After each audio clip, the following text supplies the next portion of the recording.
Eh bien, bonjour à toutes et à tous et merci d'être là pour cette journée portes ouvertes en ligne. On va commencer par se présenter.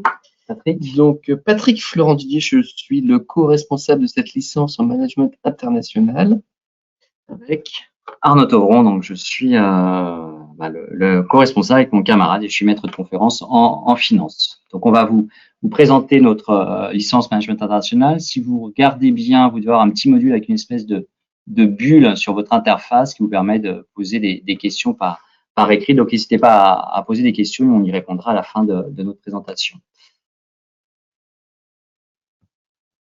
Alors, la magie du direct. Voilà, donc on va commencer par vous présenter un peu l'IE en quelques mots. Alors l'IE, c'est quoi? C'est l'école de management des universités Paris-Est Créteil et l'université Gustave Eiffel, qui est le nouveau nom de l'université Paris-Est Marne-la-Vallée.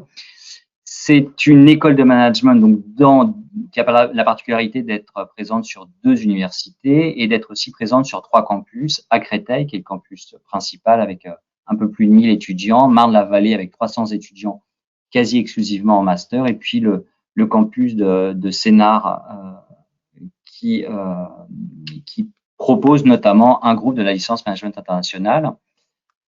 Quelques chiffres aussi, toujours sur la licence et sur les masters. Donc, on propose 5 licences, dont 2 licences post-bac, la licence de management international et une licence en informatique et management. Et puis, on propose 34 parcours de master dans tous les domaines du management, du marketing et la finance la plus quantitative, en passant par la gestion des ressources humaines, l'entrepreneuriat ou l'expertise comptable. Donc, globalement, l'IE, c'est environ 1500 étudiants. Et chiffre très important, puisque souvent on se pose la question de comment on se positionne par rapport à une école de commerce privé. Les derniers chiffres donc de l'étude qu'on vient de réaliser font ressortir que 60% de nos diplômés, enfin nos étudiants, sont embauchés avant même d'être diplômés par l'IE. Donc, pour le programme, alors, si on rentre un petit peu dans le vif du sujet de la licence en management international, comment est-ce qu'on a conçu ce programme? Le concepteur est à ma gauche, c'est Arnaud. L'idée, c'était de prendre des étudiants qui hésitent entre une classe préparatoire type HEC, école de commerce, Sciences Po, voire une faculté d'économie-gestion. Et donc, on a essayé de proposer le meilleur de tout ça avec des maths, mais moins qu'en prépa. Un programme qui est enrichi en culture générale. Donc, dès la première année, vous aurez des cours de sociologie, de sciences politiques, par exemple. Également des cours de management d'emblée. On commence par du marketing, en anglais d'ailleurs, de la comptabilité, de la finance, du management.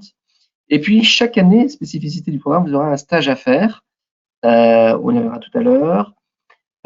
Petite promo, 30 étudiants, 30 places. Donc, forcément des cours interactifs, pas de cours en amphi, pas de cours à 300 avec un professeur qui est très loin.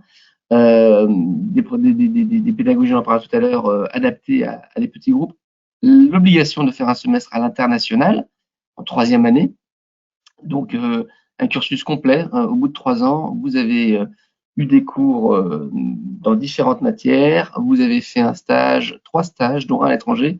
Vous revenez, vous parlez parfaitement anglais.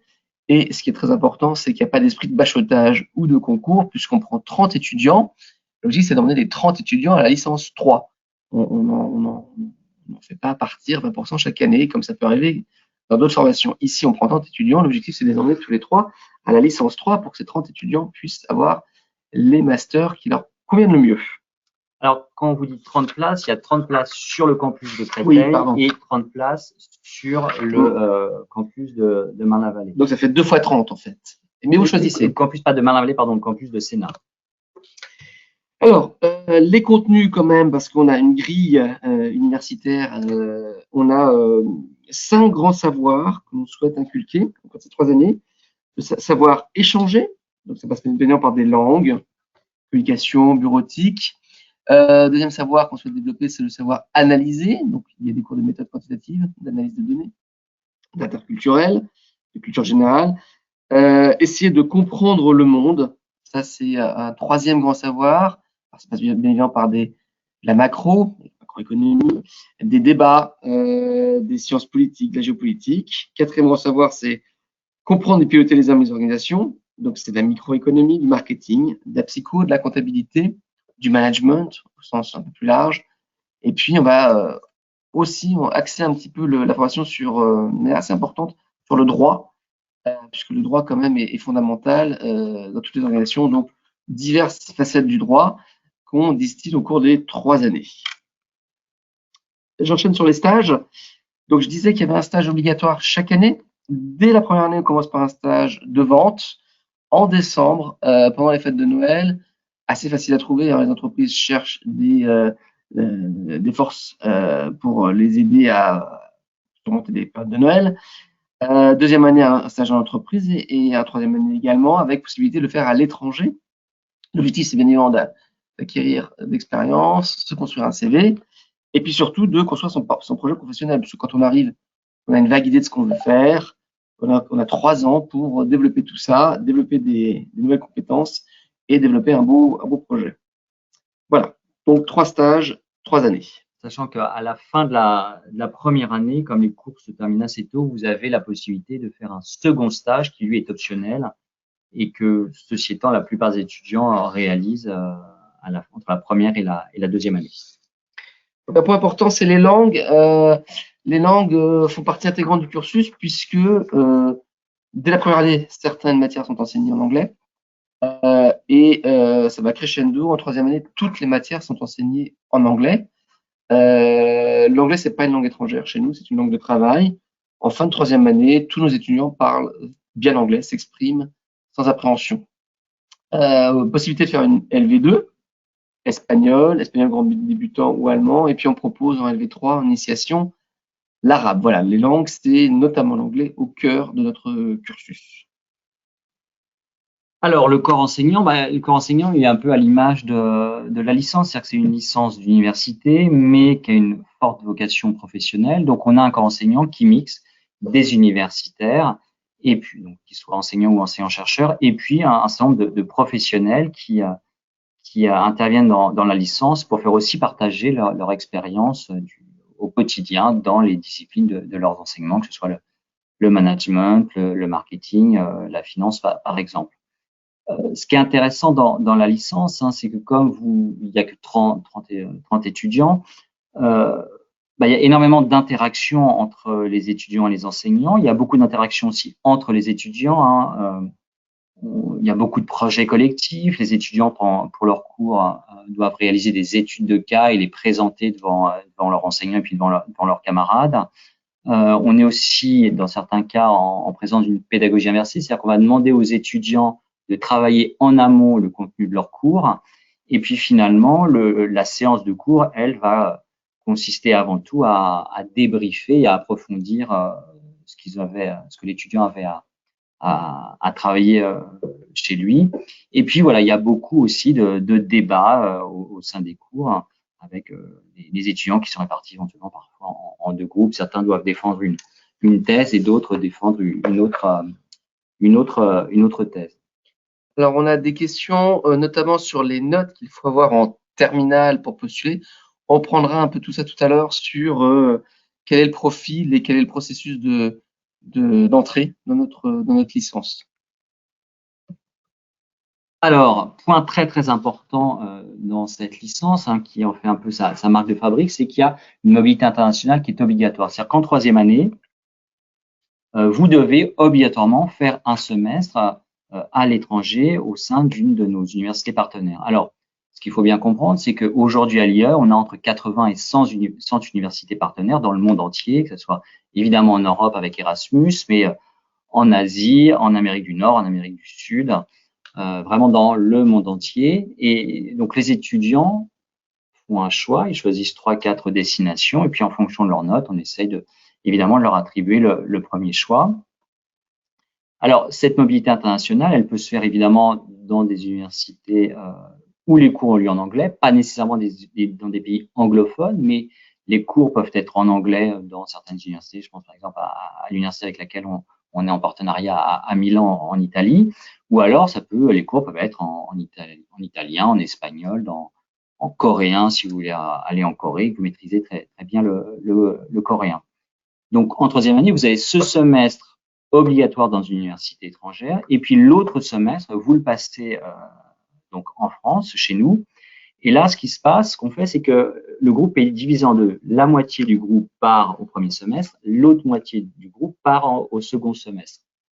Le semestre en France est entièrement en anglais, et par ailleurs, dans la classe, on va accueillir des étudiants étrangers qui viennent suivre un semestre d'études en anglais à l'IAE, ce qui permet par ailleurs de se retrouver dans une classe extrêmement internationale et donc de découvrir aussi d'autres cultures à travers cette expérience en cours.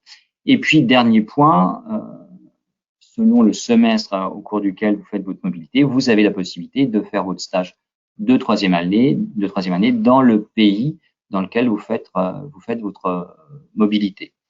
Par ailleurs, le stage optionnel, enfin, le stage obligatoire de première comme de deuxième année peut se faire à l'étranger. Alors, on vous a mis là les destinations de nos étudiants 2019-2020, donc ceux qui sont actuellement chez nous. Alors, cette année, on note une tendance assez intéressante puisque, en gros, une grosse partie est partie vers l'Asie et une autre vers l'Amérique du Sud, mais surtout du Nord. Et on a un peu moins de départ vers l'Europe. Alors, il y a des tendances, il y a des modes, comme ça évolue. Donc là, c'est plutôt une tendance qui s'oriente vers l'Asie et l'Europe du Nord. Alors, au second semestre, c'est un peu plus compliqué. Il y a l'actualité, qui fait que nos étudiants qui devaient partir, bien évidemment, en Asie, en Chine notamment, et en Corée, n'ont pas pu partir. Mais les tendances, c'était à peu près les mêmes. Voilà, donc c'est pour vous donner un exemple de ce qui se fait. C'est vraiment le monde entier. Et c'est autant l'Italie et l'Allemagne qui ne sont pas là-dessus que l'Amérique du Nord, le Canada ou l'Amérique du Sud.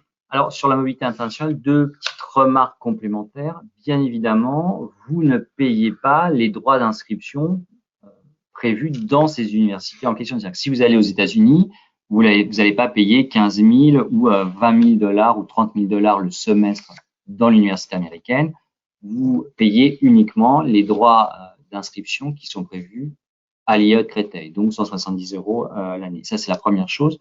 Deuxième chose, parce que même si vous ne payez pas l'université étrangère où vous allez étudier, vous avez quand même des frais, il vous faut trouver un logement, il faut vous nourrir. Et donc, dans ce cas-là, vous avez le droit à un certain nombre de bourses. Si vous êtes en Europe, vous avez les bourses Erasmus. Sinon, vous avez aussi des bourses de la région Île-de-France, des bourses de l'université ou des bourses de l'IE qui vous permettent de couvrir une partie des frais liés à votre mobilité internationale. On vous a mis un petit peu, surtout pour les non-parisiens, nos campus. Donc, ici, nous sommes au campus marqué d'un petit 1, le campus de Créteil. Donc, la bonne nouvelle, c'est qu'on a un métro, on est sur la ligne 8. Donc, pour ceux qui connaissent, même ceux qui ne connaissent pas, on est à un quart d'heure, 20 minutes de Bastille. Donc, très facile d'accès. Le campus, je vais commencer par le campus 3. C'est le campus de Sénart, donc plus en bas, donc sur le RER. Donc, il propose, comme nous, la licence, les 3 années. Si vous voulez candidater à cette licence-là, c'est le même programme, ce sont les mêmes cours, mais ce sont deux procédures différentes. Vous devez sur Parcoursup candidater aux deux campus. D'accord, on candidate à Créteil et à Sénart si on veut les deux. On vous a mis en deux le campus de Marne-la-Vallée. Le campus de Marne-la-Vallée propose une LMI, mais uniquement la 3e année, donc pas la L1. Donc ça ne concerne pas les bacheliers qui seraient intéressés par rejoindre la LMI dès la 1re année. Alors, combien ça coûte cette magnifique licence? Et ben, contrairement qui est assimilable à un bachelor d'école de commerce, là, ça va pas vous coûter 10 000 € ni 8 000 €, ça va vous coûter 170 €, qui est le tarif de l'université, donc y compris l'année à l'université étrangère. Et puis, comme je vous l'ai dit, à côté de ces tarifs très réduits, vous allez pouvoir, dans le cadre de vos mobilités internationales, bénéficier d'un certain nombre de financements ou d'aides à la mobilité internationale pour que l'argent soit pas un frein à la réussite de vos études et à votre mobilité internationale. Alors la question qui se pose, c'est sans doute pour notamment les étudiants de terminale qui nous écoutent, comment est-ce qu'on rentre dans cette licence? Donc on est sur Parcoursup. Donc, vous avez bien entendu, il y a deux Parcoursup, enfin, il y a un Parcoursup et il y a deux cases à cocher. Donc, la licence en management international Créteil pour le campus ici et Sénart pour le campus qui se trouve donc, on vous l'a montré tout à l'heure, sur le RER. Même programme, mais deux sites et deux processus différents. Qui est-ce qu'on retient donc des étudiants, parce que c'est la question qu'on nous pose souvent, des étudiants qui ont statistiquement qui viennent de bacs généraux plutôt. Si on regarde un petit peu les chiffres passés, on a pour l'essentiel des bacheliers ES et S et L, donc dans l'ordre, ES, L, puis L. C'est le gros de nos troupes, des étudiants qui ont plutôt un bon dossier en terminale. Deux phases, une phase d'admissibilité, donc on va analyser vos dossiers, vos bulletins, vos lettres de motivation sur Parcoursup, également l'avis de vos profs, l'avis général, donc je ne sais plus si c'est le professeur principal ou le professeur qui le donne, très important. Donc typiquement, si on voit un dossier qui est peut-être un peu moins bon facialement, académiquement, mais qui a de très bonnes appréciations, on aura tendance à le repêcher. Un dossier qui a des meilleures notes, mais où les appréciations sont plutôt moins bonnes, passera plutôt derrière. Donc vraiment, on veut des étudiants, nous qui voilà, qui ont envie d'être là et qui font envie. On a quelques questions là. Est-ce qu'un 12 de moyenne en maths en terminale ES est pénalisant? Bah, c'est moins bien qu'un 18, bien évidemment, mais nous on regarde pas que les maths. On regarde les maths, on regarde les notes en matière scientifique pour les S ou les ES, en matière littéraire et en langue. Et on fait une appréciation pondérée du dossier, donc les notes bien évidemment, dans ces trois grandes catégories de matières, et les avis. D'accord. J'ai une petite question sur Parcoursup, doit-on mettre les deux campus? Oui. Avoir un peu plus de chance? Non, parce que ce sont deux processus de sélection séparés. Vous pouvez très bien être admis cible aux deux, admis aux deux, il n'y a aucun problème. Si maintenant vous voulez absolument aller à Sénart ou absolument aller à Créteil, ne prenez que Sénart ou que Créteil. Ou si vous êtes sûr de ne pas aller dans un des deux campus, ne candidatez pas. Voilà. Donc non, les deux processus sont séparés. Vous n'avez pas plus ou moins de chance si vous postulez aux deux ou qu'un seul. Autre question. Il y a un campus à intégrer plus que d'autres? Non, ce sont les deux mêmes parcours, si je comprends bien la question, les deux mêmes programmes, c'est vraiment des choix géographiques qui doivent guider votre décision. On peut candidater aux deux, oui.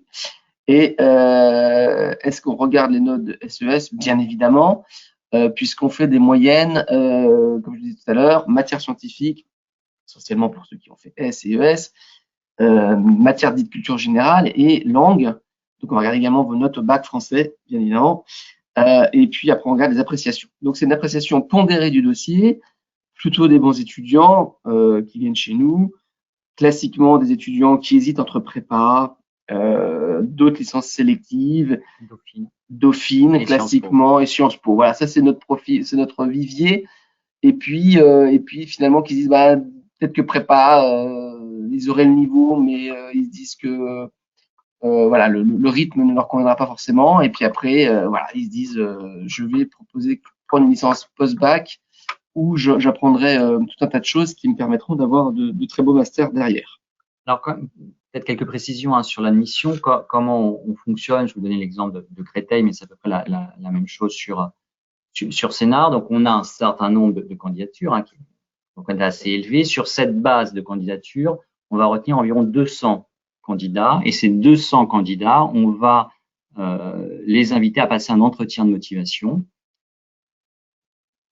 Donc, les étudiants qui seront admissibles positionneront l'entretien à la date qui les arrange sur la base d'un calendrier qui vous sera soumis.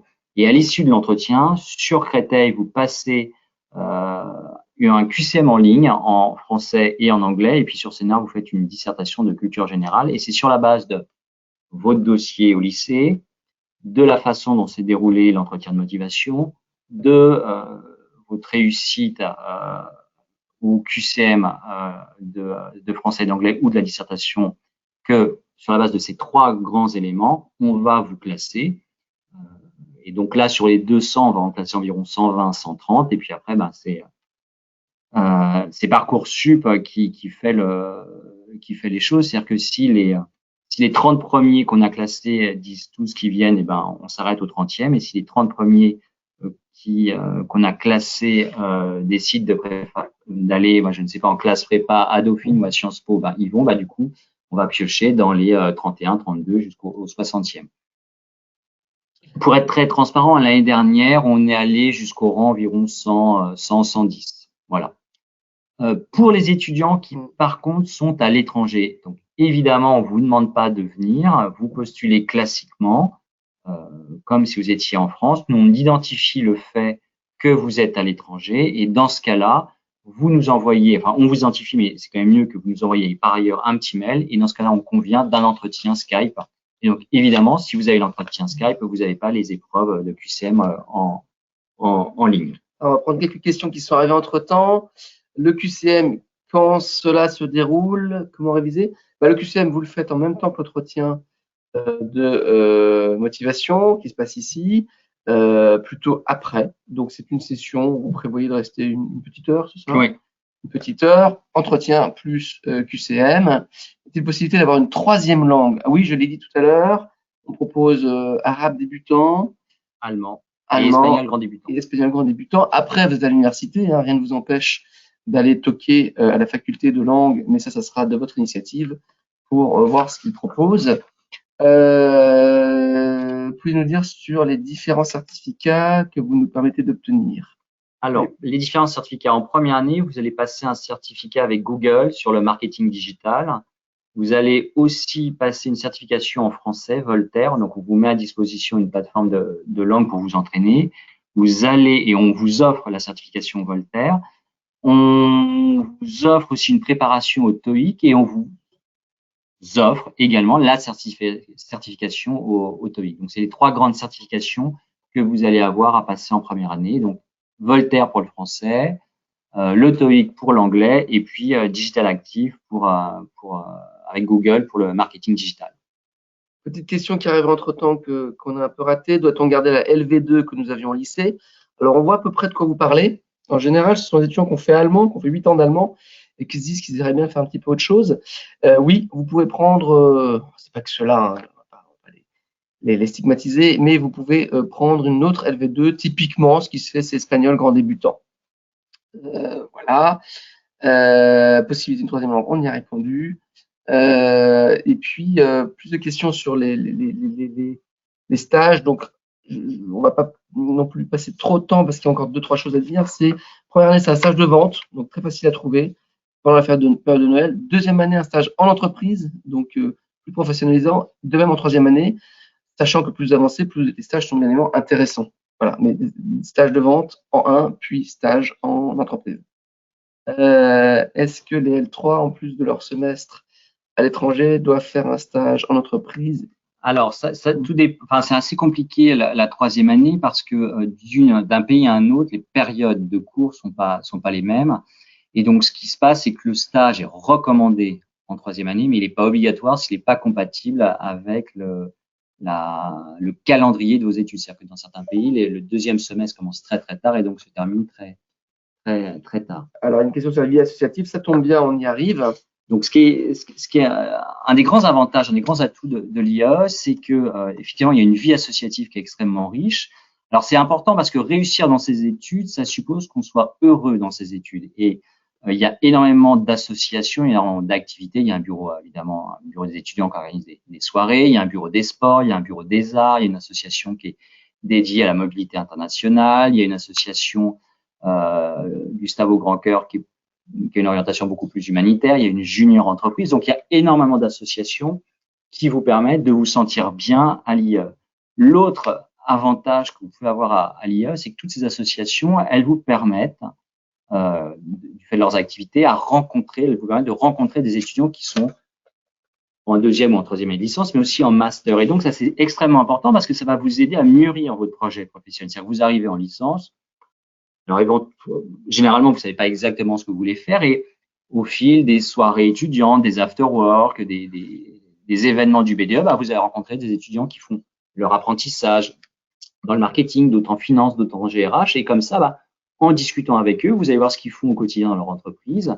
Et donc, ça va vous permettre comme ça d'affiner votre projet professionnel. Alors, quelque chose que j'ai oublié de vous dire tout à l'heure, qui est extrêmement important, c'est que au niveau master, quasiment toutes les formations sont ouvertes en apprentissage. C'est-à-dire que vous allez pouvoir faire, dès la première année de master, votre cursus dans le cadre de l'apprentissage. Donc, vous allez alterner. Généralement, c'est 1 jour à l'université, 4 jours en entreprise. Donc, ça va vous permettre, au bout d'1 ou 2 ans, comme ça, d'acquérir une grande expérience professionnelle. Ça va vous permettre aussi de gagner de l'argent, hein, puisque si on regarde un peu, en fin de 2e année de master, on a des apprentis qui touchent dans les 1500, 1700 euros net par mois, alors qu'ils sont toujours étudiants. Et par ailleurs, à côté de cette vie associative, dans le cadre de la licence, vous avez énormément de projets collectifs qui vous permettent d'acquérir d'autres compétences que les compétences plus académiques, et puis de rencontrer pas mal de professionnels. Là, vous voyez, vous avez un très beau Concorde sur une des photos, et donc on a un projet collectif qui est fait avec Aéroport de Paris. Donc, merci à toutes et à tous et bon courage pour vos Parcoursup. Merci.